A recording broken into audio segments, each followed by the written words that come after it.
Often worship was a transactional thing in the Old Testament. You bring your burnt offerings to the temple, we're pretty sure God's going to bless you with crops.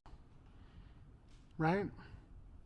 This understanding changes over the course of Scripture, changes over the course of history, changes until eventually we get to the New Testament where you get scriptures like John 4:21, where Jesus tells the woman at the well that a time is coming when you would worship God not on this mountain nor in Jerusalem, but that true worshipers would worship in spirit and in truth. In Acts 2, the early Christian community worships through teaching and fellowship, through breaking bread and prayer.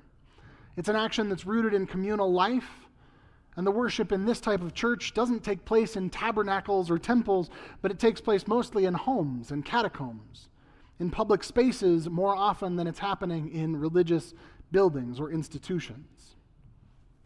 So too, our worship today can take place over the breaking of bread, over the sharing of teachings, the fellowship of believers, or through our prayers or our actions. It can take place inside this building and outside of it. It can take place with a large group or just by yourself. Many years ago, there was a video series entitled Chuck Knows Church that was put out by the United Methodist Communications, in which the main character, Chuck, who is supposed to be portrayed as kind of an average church-going guy, explained church concepts in ways that were really easy for the layperson to understand.